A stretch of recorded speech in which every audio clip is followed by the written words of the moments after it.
Oh, we're old. Yep. Hence the 2-hour session on Max Headroom.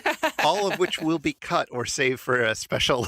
a special mini-sode. Yeah, exactly. There totally might be a mini-sode about Matt Frewer.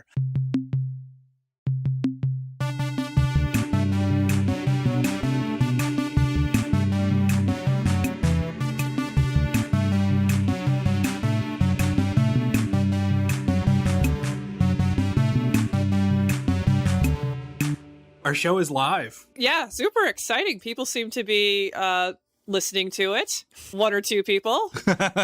Although we did get at least one surprise. So that is, if nothing else, promising. Yes, I want to give a special thanks to Robert from upstate New York for being the very first random person on the internet to write in and say nice things about the show. Thank you so much, Robert. That's right. And we're saving It's Just a Show Info Club member number 1 just for Robert. We also have Matthew from Halifax, who wrote in to say that he's using It's Just a Show to introduce his wife to MST3K. They watched the episode and then they listened to the podcast. Aw. Yeah, that is so sweet. And I hope it works. I hope so too. But like, how long after the podcast? Because like, are they listening to us while they're in the biblical act? That is the question.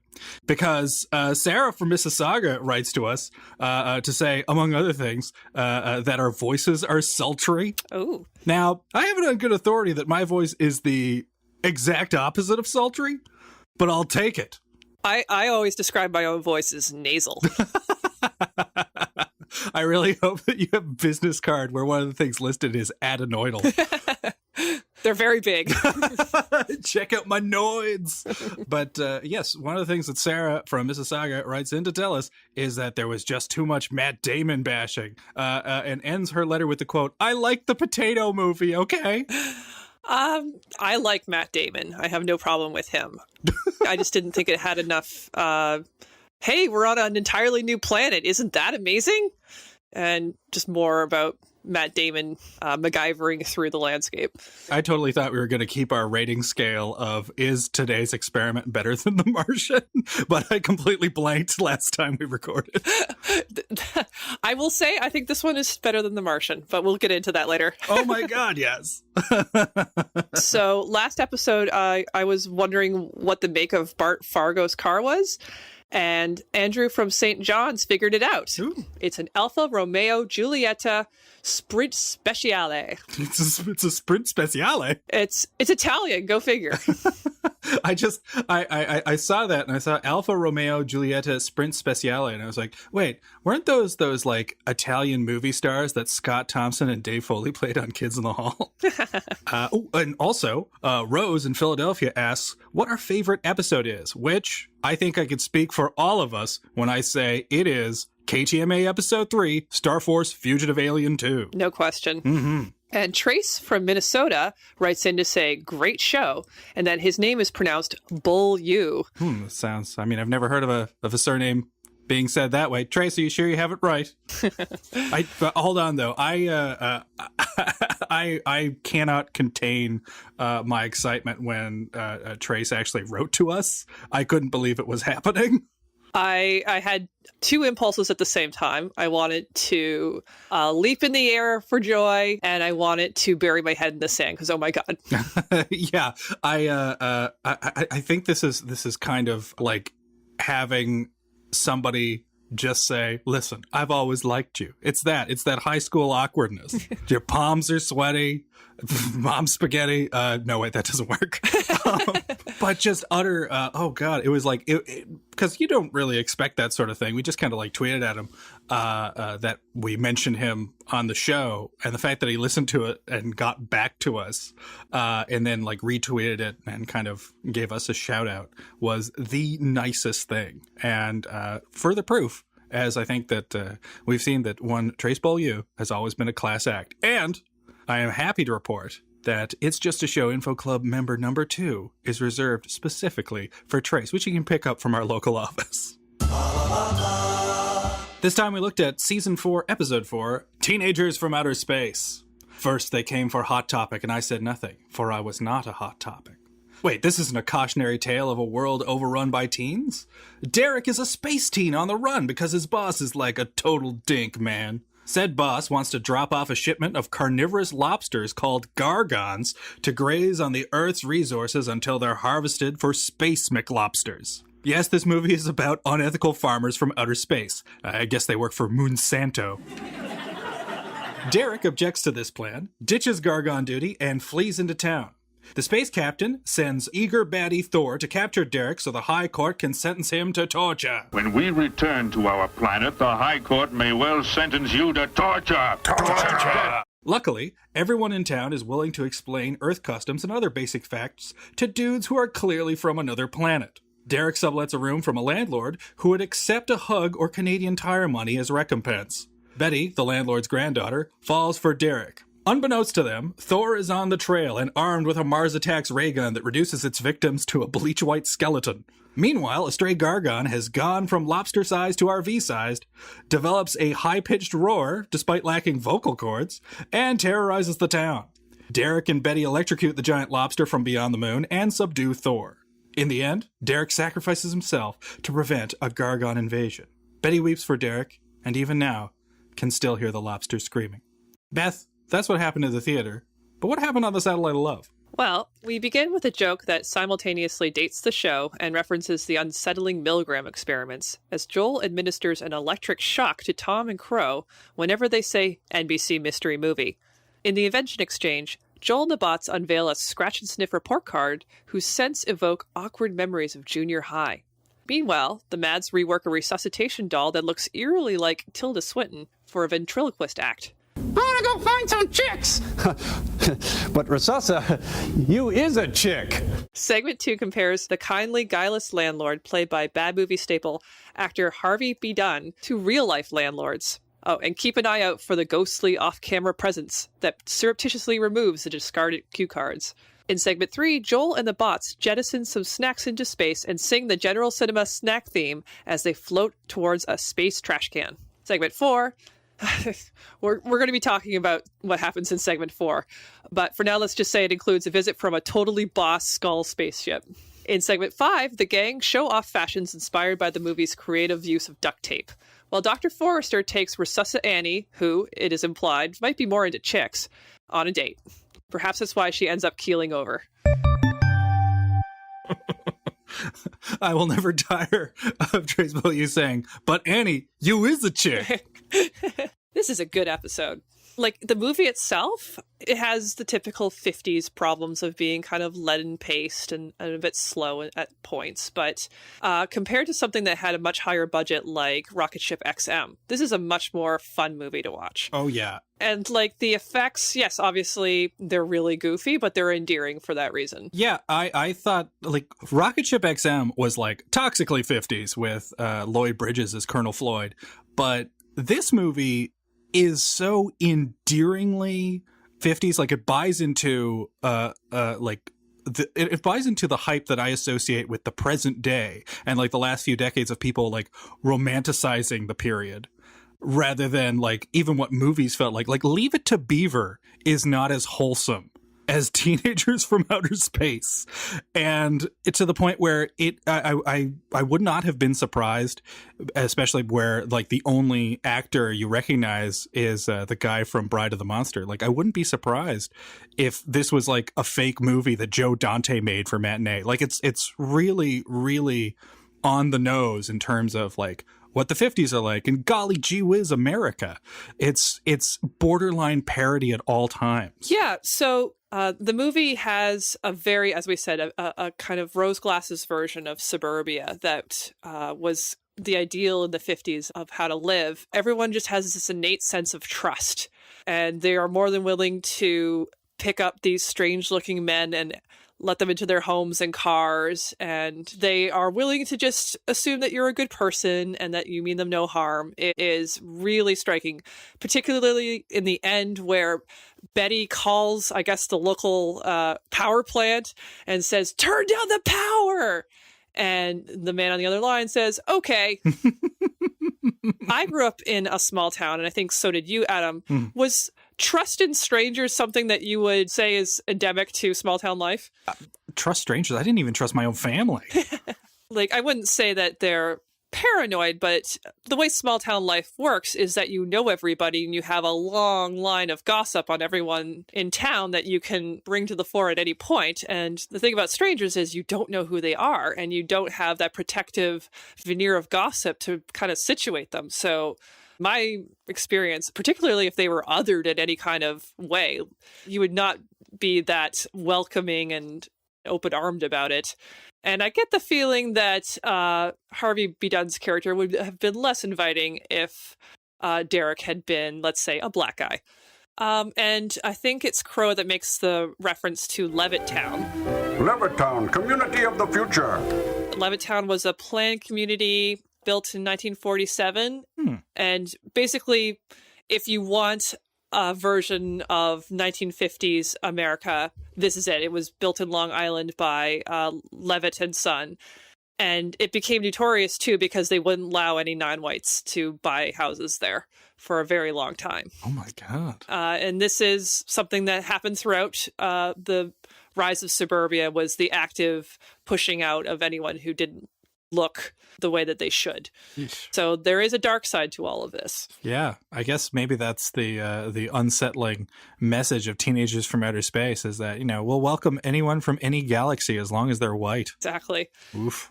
And yet this is like a love letter to suburbia. Yeah. It seems very genuine. Yeah, there's no sense of mockery to this, and there's no sense that anything here is being skewered or satirized. Like, it almost plays like that to us now, because it is so on the nose about, gosh, the 50s are so swell.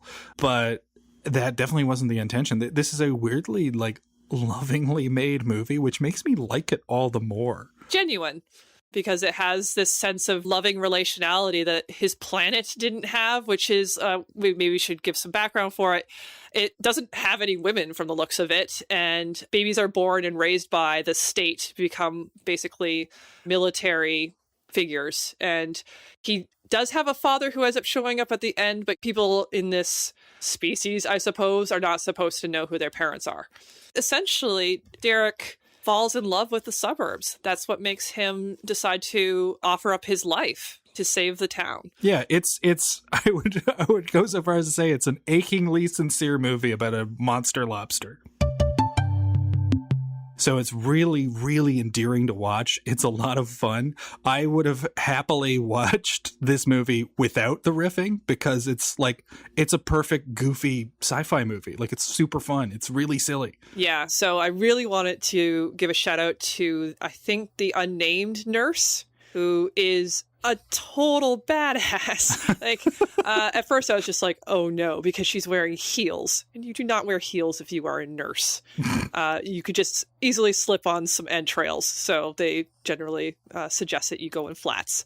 But she's introduced by, I think it's Crow, singing some lyrics from Apollonia's Sex Shooter song. 'Cause I'm a sex shooter shooting love in your direction. What? I don't know what that is. I had to look it up. It's so Prince created an all-women's band called Apollonia 6, I think. And they have this song called Sex Shooter. Wow. They grow them fine, them imaginations in Minnesota. That's wonderful. And she is cool as ice. She sees that there's a bleeding man in the doorframe of the doctor's office, immediately starts treating him like she doesn't need a doctor. She's on this. And she gives him a shot and bandages him up. And then she gets a hold of the doctor and he's like, he's a murderer. You need to get away. And then that's when Thor wakes up and takes her hostage. And she is so cool as a hostage. She does what he says, but she's articulate and she follows his instructions until he threatens to kill other people. And then she's like, no way. And she drives away and refuses to listen to him. And he pistol whips her and takes over driving. And then when he starts to lose consciousness, because he's still very sick, she leaps out of the moving car and dumps herself out. So she's one of the few people who encounters Thor and survives, just because she's so badass. You don't usually see middle-aged women in the 50s being so capable and cool, and I really enjoyed that. Yeah, like I would almost expect her to have that like whistling theme from Kill Bill playing as she's walking around. One thing I do want to say, this is an all-time favorite episode for me. This is my like top 5, one of the best episodes of the show.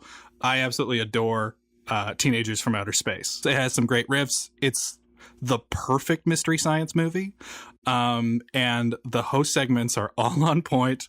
They're exactly what I want from the show. They're weird. They are delightful. And the first time I saw this episode, I had no idea necessarily what they were referencing in either segment 4 or I believe the previous segment where they're doing the intermission by jettisoning all the popcorn and snacks out into a space garbage. And I didn't care. The fact that they were just singing this song as they were giddily watching empty snacks and like soda containers and whatnot fly into a garbage in space, all accomplished with very, very basic line work. I kind of knew it's like, yep, this is a show I like. This is a show for me. The fact that Mystery Science had a kind of Pee-wee's Playhouse vibe really, really gelled with me. Yeah, it's definitely better than I remember. I think I just have maybe a bias against 50s black and white movies, which I hate to say because I don't want to be one of those people. And I will say, like, Night of the Blood Beast is definitely in my top 10. But for some reason, this didn't gel with me at the time, but I think it's excellent now. And I agree. I like that you use the term Pee-wee's Playhouse vibe, because I don't know how else to describe, like, you're right. They are actually making a reference in that segment 3 to the kind of bumpers they use for movies to please clean up your garbage after you're done watching the movie. I tried to see if I could find the tune that they're humming, but there's just been so many versions of that bumper over the years that it's impossible to find.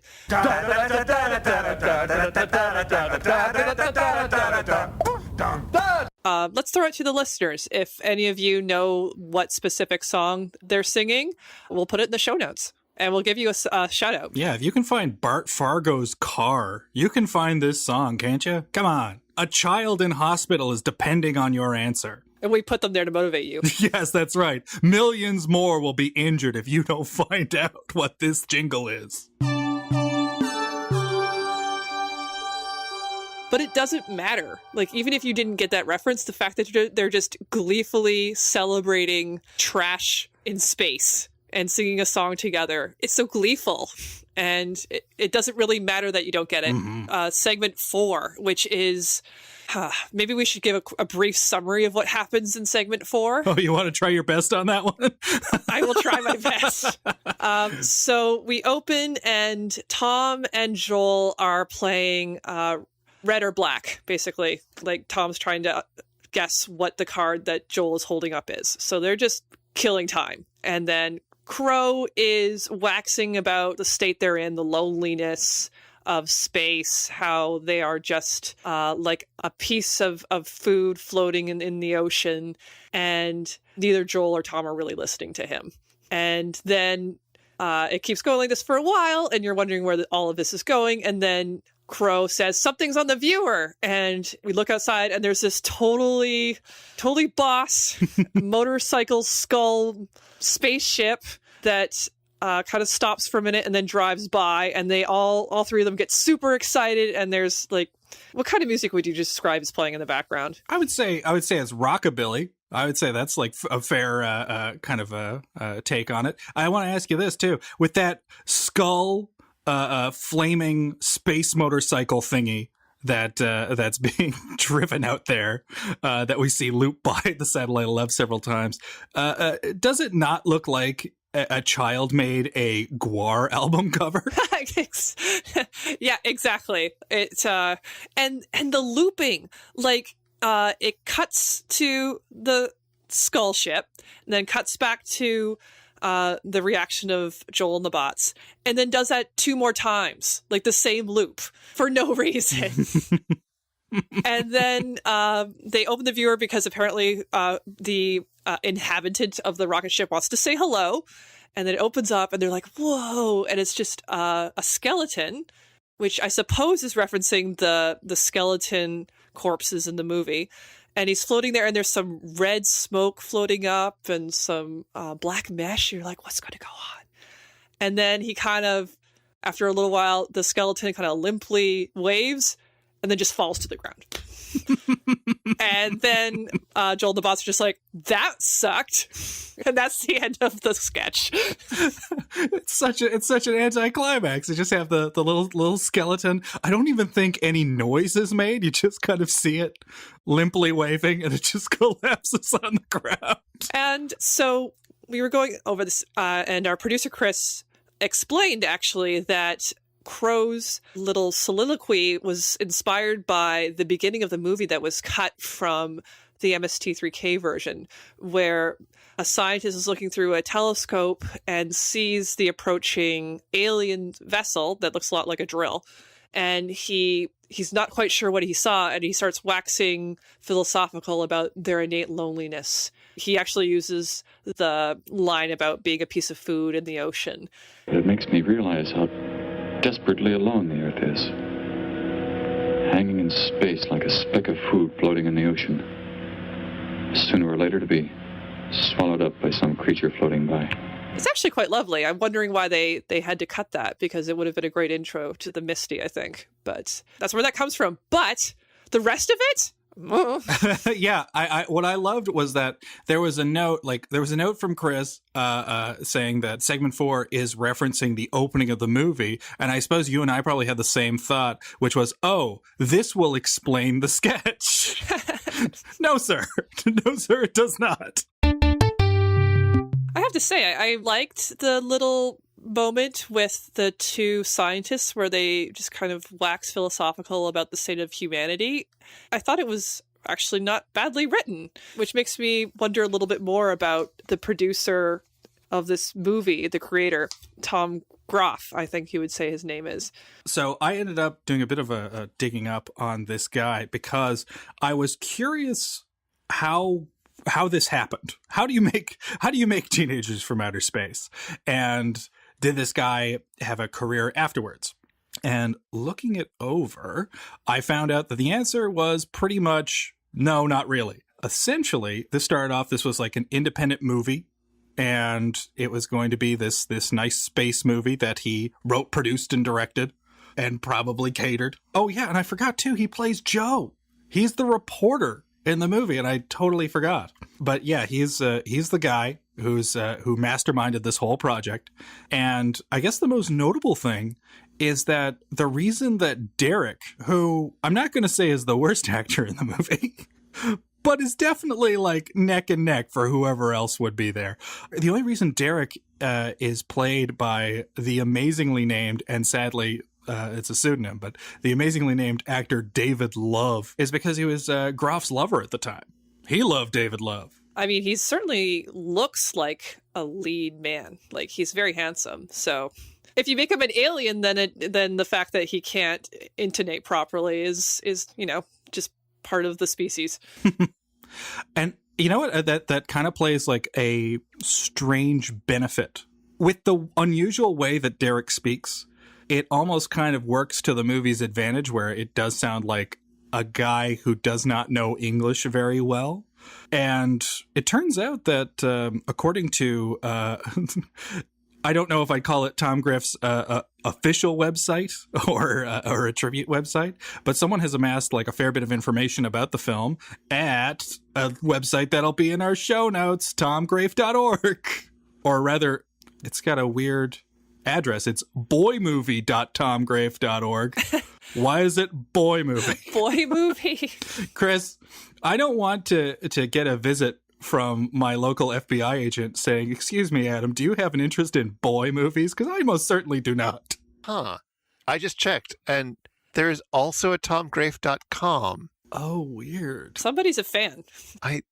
They might be different fan sites. Are they competing fan sites? As far as I can tell, they're competing fan sites. Oh my god.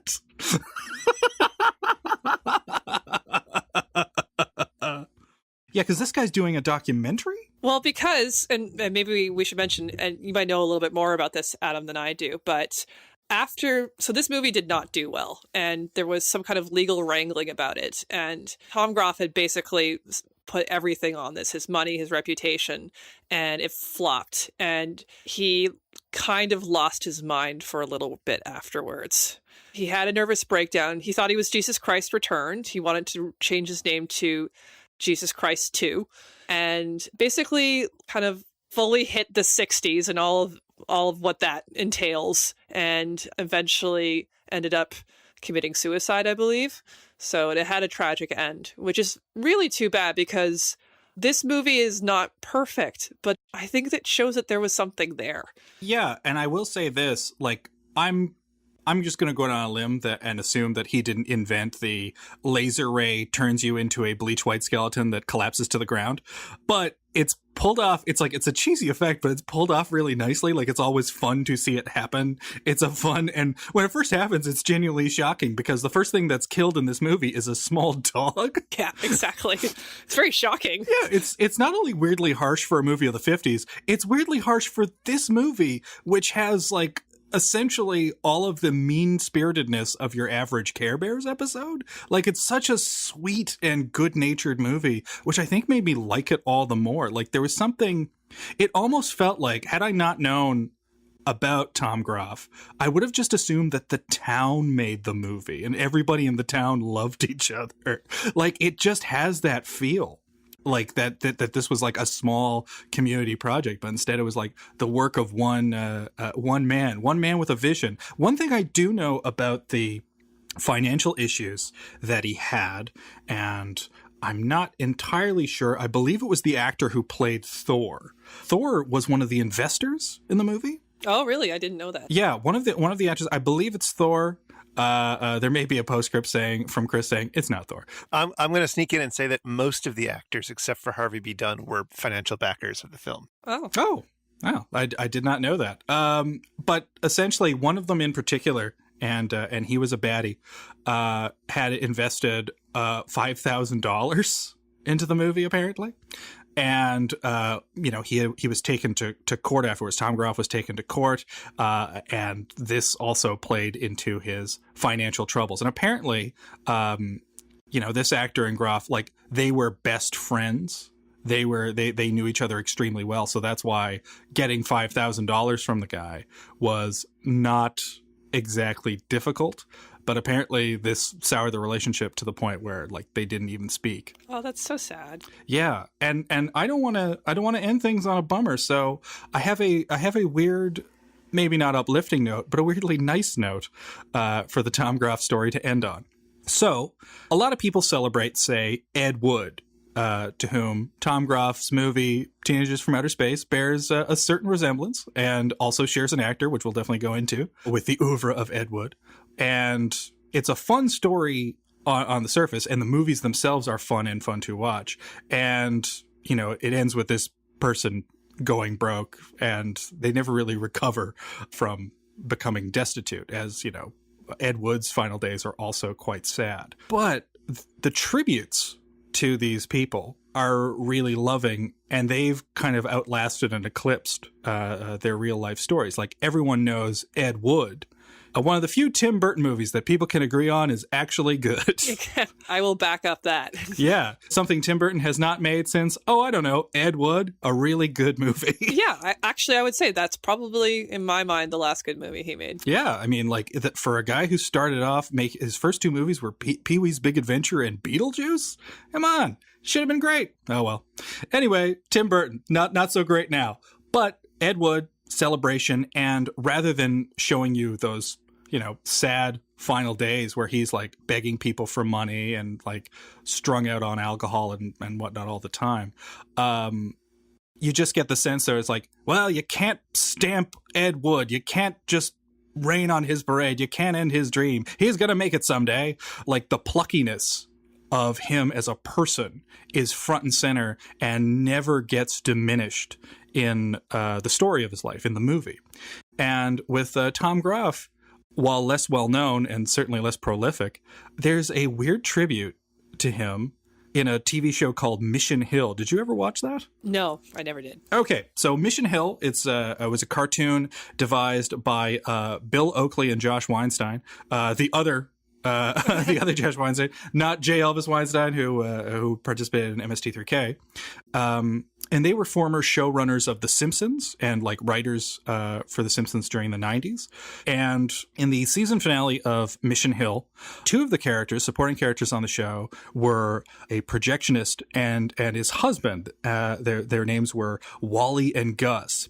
And Wally was kind of a soft-spoken, bespectacled, a nebbish type. And Gus was this like ton of bricks. He was this giant, gravelly voiced guy. And it's revealed in the last episode of the show that they met when Wally was making a movie. Wally made a single film called The Man from Pluto, and he so fell in love with Gus that he insisted that Gus play the title character. And that's so close to the story of Teenagers from Outer Space that there's no way that's a coincidence. And sure enough, The Man from Pluto led to him abandoning his career as a director and becoming a movie projectionist. So it's too close. That can't be a coincidence. Would you recommend our listeners try to check out Mission Hill? It's totally okay.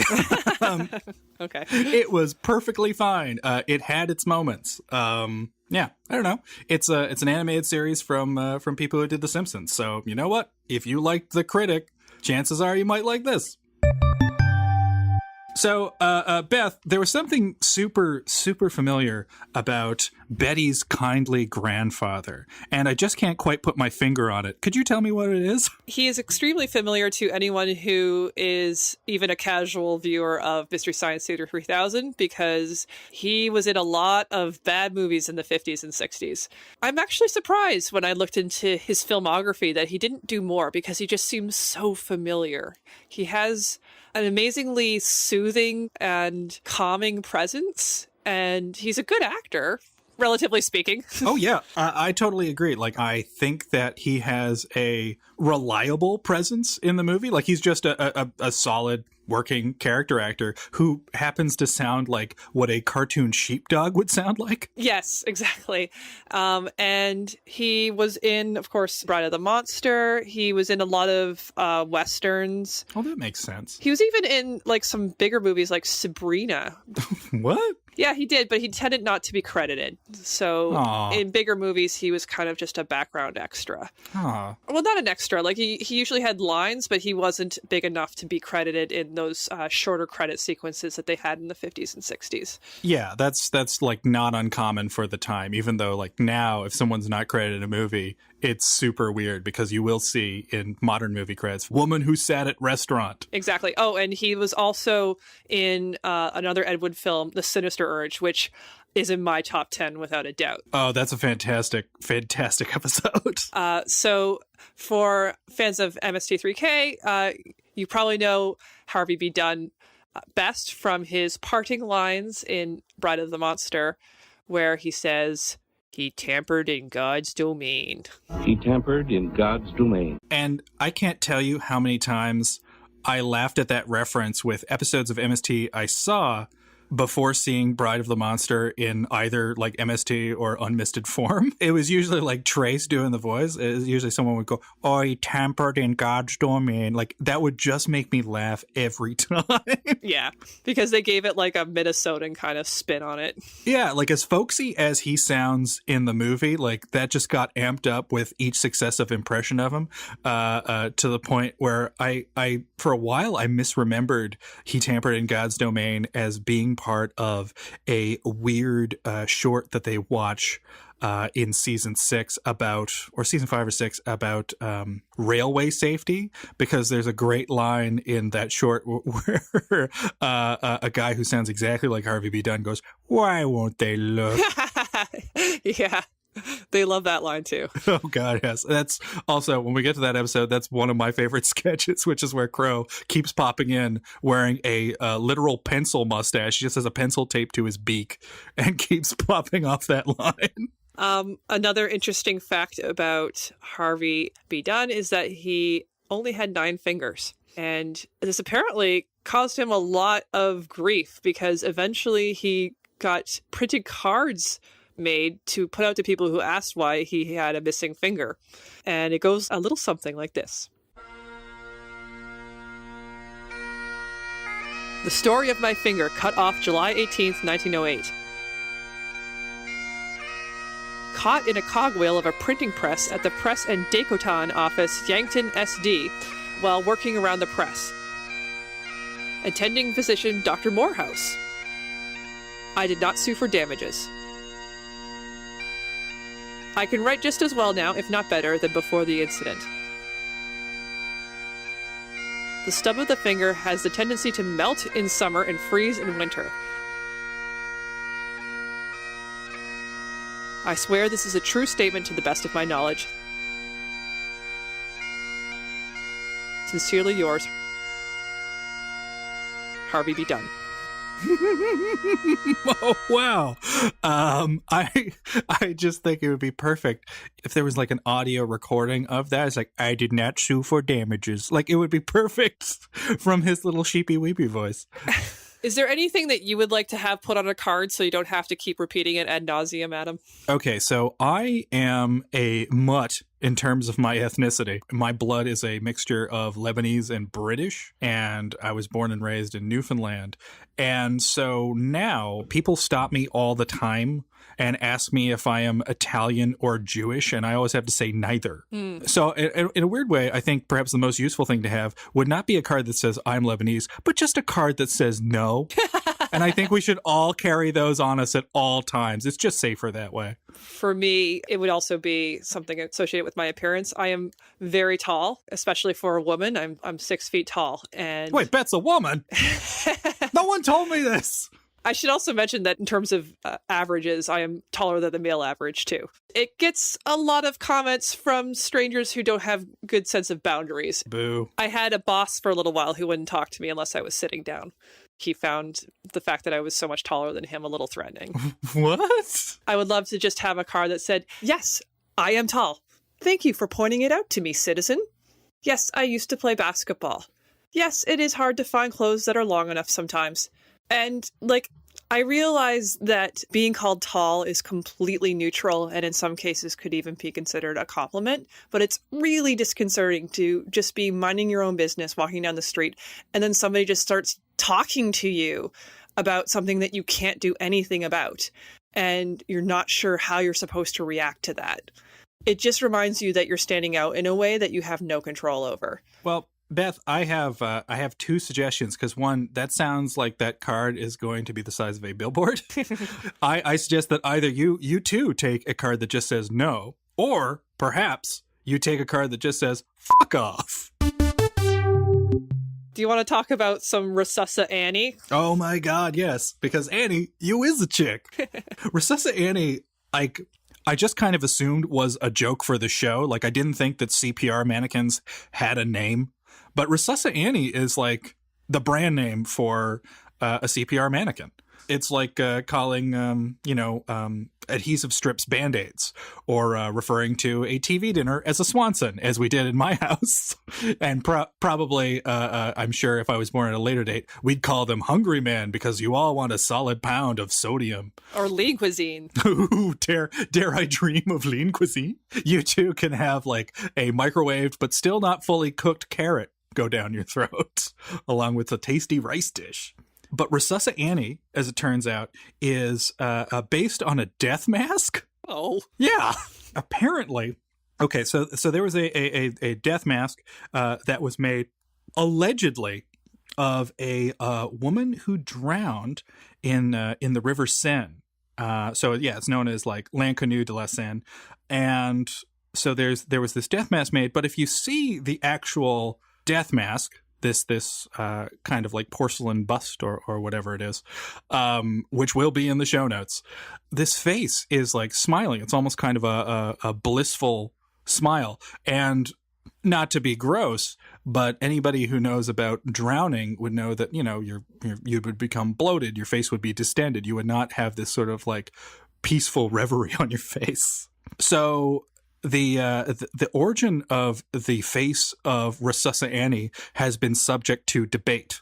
And there's been a number of kind of tall tales made up about it. And in fact, one of the things was later outed as totally made up. An artist in Oxford named John Gatto, he claimed and posted, quote unquote, evidence on his website that it was a Hungarian actress. It was the face of someone named Eva Laszlo,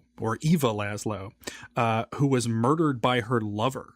But that, again, wouldn't really explain the blissful expression. So if you or someone you love knows the origin of L'Inconnu, please write in to Unsolved Mysteries, P.O. Box 1449, Burbank, California, HOHO, Canada. But 1955 is the date of Resusci-Annie, from what I found. There was a Norwegian toy maker named Asmund Lerdahl, and he's the guy who created Resusci-Annie. And in fact, if you look up Resusci-Annie, it brings you to Lerdahl.com. So that, I guess, is what they're known for best now, is making those CPR mannequins. But yeah, he was approached to create a doll that could be used to teach CPR. And I don't know if the person approaching him knew this or not, but he actually did save his son Tor from drowning by performing CPR on him. So he had some experience with it. And yeah, weirdly enough, that became the default for CPR dolls.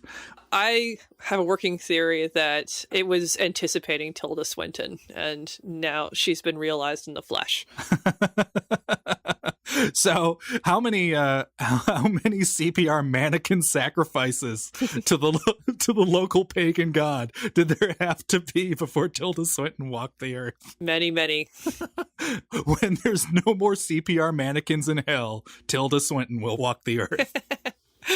That's so strange that they didn't branch out from that model. There are different models of face. I've seen, because I work with a number of hospitals, and I've seen dummies for different things that they're used to teach students.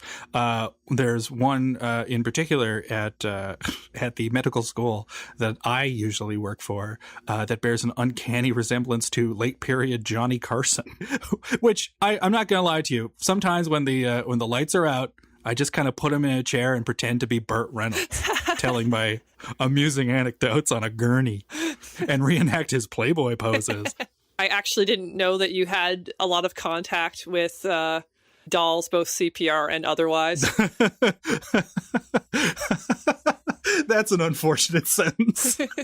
But I did recently watch something on that note, and I'm curious if you've seen it, because I don't know about you, Beth. Now, Beth, you're a Netflix subscriber, which is how we watch this episode. That's right. Not that they sponsor us, though they should. But I don't know if you're like me, Beth, but whenever I am kind of browsing through Netflix, if there is a weird documentary title, I am compelled to watch it. I certainly have that urge. Yeah. And one of the last things I watched was a movie that was called My Sex Robot. Sadly, you would think that, okay, I'm not going to kink shame, but listen, I'm not a pervo nice person who wants to have sex with gear people and whatnot. I don't want to have sex with electro men and electro ladies or electro whatevs. But I am appalled by the lack of imagination when it comes to sex robots. Because when I hear My Sex Robot, I'm like, oh, are people going to make satellite love characters? Oh, no. Because you could theoretically make a robot to be anything. Is it going to look like is it going to look like Tweaky from Buck Rogers? Is it going to look like a C-3PO? What's it going to look like? You could make it anything. It could be a car. It could be anything. So why is it sad wax looking mannequins all the time? There was one, I posted a picture of it on Facebook. There was one where, I kid you not, he looked like David Foster Wallace, and they even put a handkerchief on his head.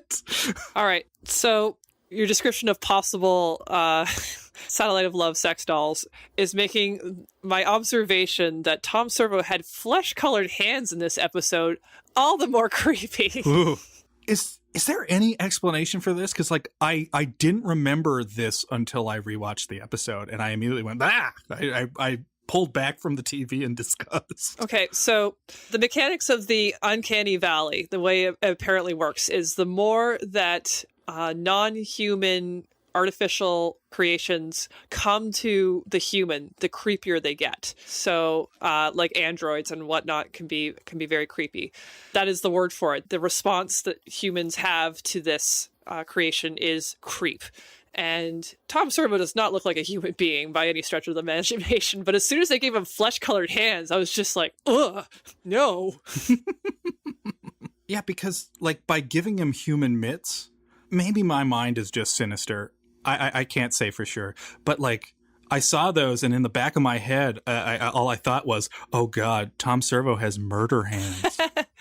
Yeah, what is that movie? Is it Idle Hands, where he gets murder hands? Yes, yeah, it's based on an old story called The Hands of Orlac. Hands of Orlac. Yeah, it's, believe it or not, it's been made as a movie at least 3 times under that title. One of the adaptations features Warrior of the Lost World and Puma Man bad guy Donald Pleasance. Yeah, Hands of Orlac, everybody. Read it with someone you love as a bedtime story. Just backtracking a little bit, I remember there being various like weird bot modifications that like they would try out. Like in the opening credits for like most of Joel's era, there's sometimes like a clip from where Tom Servo got a haircut, which means he had that weird cylindrical tube head for a while. Oh yeah, that was not fun. Yeah, and you know, there was also that I had initially thought that maybe it was like a running bit, and that this episode, The Teenagers from Outer Space, must have followed the episode where Tom wants to be a real live boy, so Crow paints him flesh colored. Oh, okay. But I'm pretty sure that's Ega, so that's like next season. Interesting. So I have no idea why he just suddenly has these fleshy hands, but it is deeply unsettling. It's so funny because these are odd creations, but they're cute. They're cute. But yeah, Tom Servo, Crow, T-Robot, and Gypsy, like they're cobbled together and strangely cute, and it is really disturbing if they do anything to them. Yeah. Have you ever seen or have you seen recently like the credits for when the show was on public access? Because like every time they would revise the credits, since they never had a model for Cambot, our look into MST3K, they would always have a different design for every time they did the credits. No, I didn't know that. Oh yeah, so if you look at say like Joel's credits, it's like this cute little thing that has like a Tom Servo beak and like a camera in its head, like one of the camera Cenobites from Hellraiser 3. But then after that, it looks almost like a Frisbee with a camera inside for some of the Mike era. But there's a weirdly demonic looking version that's in the KTM era that has these horrible little yellow eyes that I will definitely send a copy of to Chris so we can put in the show notes, because I was horrified by this like little red creature with horrible yellow eyes that's like hops out from behind the camera like a jump scare. Yeah, that's also nightmare fuel in its own little kid show way. Speaking of creepy, monstrous things, what did you think of the monsters in this movie? Well, I'll give them an A for imagination, in that I don't think I've ever seen a giant shadow lobster before that happens to roar like an elephant. It sounds like Kristen Shaw pretending to be a pterodactyl. Like, it's amazing. But that's one of the weakest movie monsters that I have ever seen. Is, okay, what's going to build up to giant size? It's not even like a thing that you're inherently afraid of. Like, most people are scared of spiders and various kind of insects, so giant bugs make sense. But are you afraid of the creature they call the sea beetle, Beth? Are you afraid of lobsters? I certainly wouldn't want one to be crawling on me. Like, if you're from the Midwest, maybe lobsters are really terrifying. Strange and exotic foods from Maine. Exactly. Like, and I also grew up in a rural setting that was landlocked, and I don't think I ever had a good piece of seafood until I went to university. Like, it just is not something you get exposed to. So maybe there is something a little bit scary for a lot of the population in the 50s about a lobster. Then you raise an interesting question, and that is if it's exotic food or creatures that can be made into food that would frighten people, would this movie be as or more effective if instead of a lobster, the Gargon was just a giant shawarma sandwich? Oh no, the spices! We have to use a higher dose of electricity. It won't go through the foil. But you know what? I fear no lobster because I feel like, in my own way, I can relate to the lobster because of a horrifying little anecdote that I'm going to tell you. I was having dinner with a friend of mine a few years ago, and the restaurant bar that we were at has a lobster tank. Not uncommon for a place that serves seafood. But we keep looking at the lobsters because it's weird that they have creatures. When you don't think about this because you're kind of like acclimatized to it now. But it is weird that living creatures are in jail in front of you, waiting to be boiled alive. You usually don't watch the animal that you're about to eat in most places. But we were just there for beers and poutine. However, I find lobsters to be weirdly cute. I'm not going to lie. I think they're kind of sweet. Well, Homer Simpson does too, so you're not alone. Yeah. There's what's weird, and this is horribly nerdy. It's like, I remember when The Simpsons did that episode where Homer gets Pinchy the lobster, I remember thinking, wait a minute, this is a ripoff of that episode of Garfield and Friends where Garfield adopts a lobster. Have not seen that one. You know what? Yeah, you can skip it. But I find lobsters cute. So when my friend went to the washroom, I just started watching the lobsters, and some lobsters were just kind of like, they didn't look like they were fighting, but I saw like a couple were just kind of running around, and I was just watching them as though it was a day at the zoo. And it seems like in a skirmish, a lobster's arm fell off. Oh, no. A lobster's arm fell off, and the lobster, who was now partially disarmed, was just kind of like looking around, and all the other lobsters stopped. And one lobster walked over, picked up the detached arm, and passed it back to the lobster as if to say, I think you dropped this. So you know what? I don't think man is a feeling creature. I think lobsters are a feeling creature. But that is a real thing that I witnessed. So if you were in the actual movie The Lobster by Yorgos Lanthimos, you would also decide to be a lobster if you weren't paired with anybody? Yeah. I you know what? That's on my Netflix queue. I haven't watched it yet. But I would definitely be like Lee Van Cleef in It Conquered the World, where it's like, no, I think it's trying to communicate with us. I think it's nice. I have seen The Lobster, and it is the first hour is amazing. That's all I'll say about that. So, Chris, do we have any questions from listeners this time around? We sure do. Ambrose from Toronto asks, can you guys think of an old cheesy movie that had a good enough core idea or plot or group of characters that it could be made into a good TV series today? What's funny, it's like an old cheesy movie that would be good enough for a TV series. It's funny is that, like, I immediately thought of Teenagers from Outer Space just because it has, I think, the plot of every young adult novel. You have a special teen who is rebelling against a totalitarian regime and finds love in the suburbs. That sounds like the perfect recipe for, like, a cost-effective TV show.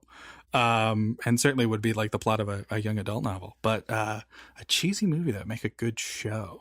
There's a film called Raw Meat, which is about a cannibal that looks like Alan Moore running around the London Underground, and it's pretty good. It's fine. It's a totally decent early 70s horror movie. That's not what I would want to keep. The star of the movie is Donald Pleasance playing this drunk, acerbic, sarcastic, even a little bit mean inspector who's in charge of this ward in London and is frequently running afoul in the movie, and presumably in a TV series based on the movie, of like MI5. Like, he has a running history with an MI5 agent played by Christopher Lee, and they get into spats. I would totally watch a TV series in which this character, Inspector Calhoun, is just solving not even supernatural cases, just solving cases, while at the same time constantly complaining about tea not being loose and being in bags, throwing darts in his office, and threatening to arrest someone because they tried to kick him out of his bar because he's playing pinball too loudly. It is a tour de force performance and a character I would totally watch each and every week. You know what? I think the movie Return to Oz is amazing and created a universe that took on Frank Baum's creation and made it super, I don't know, almost cyberpunky. And I would love to see that world dwelt in a little bit more with the Wheelers and Mombi and the strange kind of 19th century creep that they put in there. I think that would be an amazing setting for a TV series. Oh, God. Return to Oz is a fantastic and totally underrated movie. And you know what? It's a controversial stand, but I'm making it now. Best of the Oz films.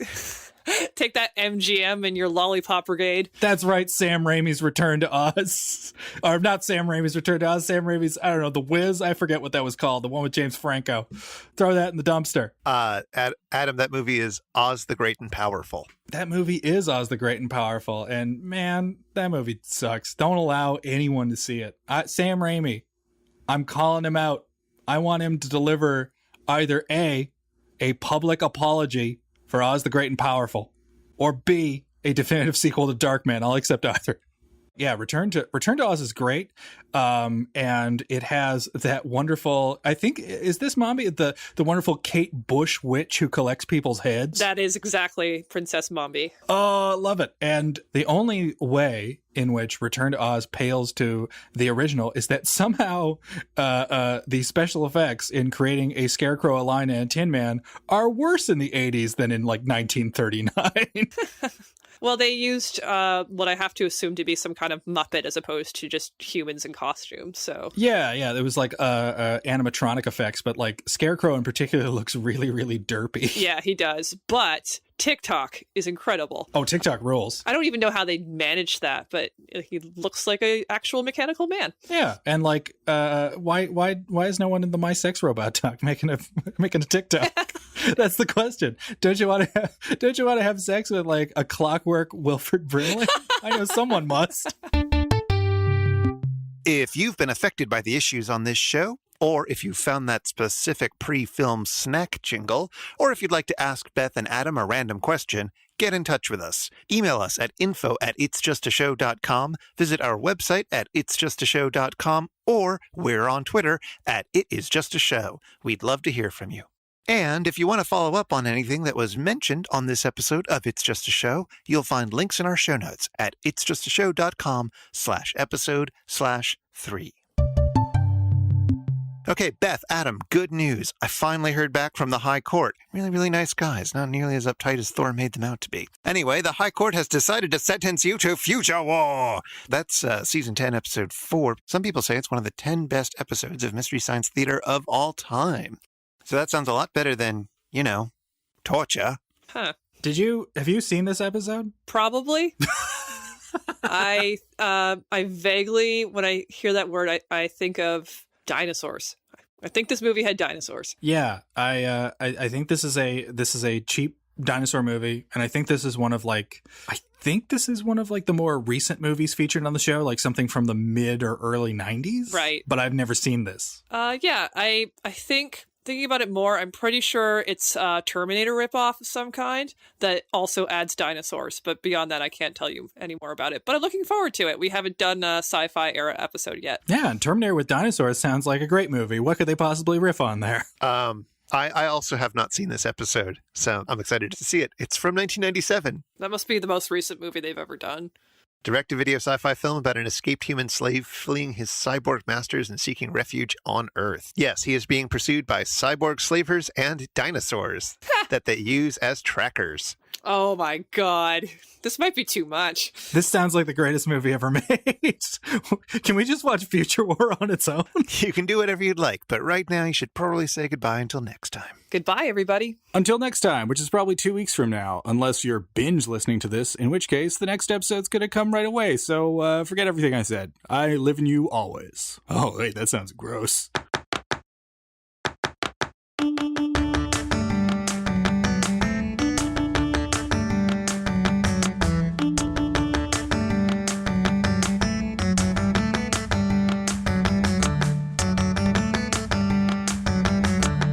Tom Servo has murder hands.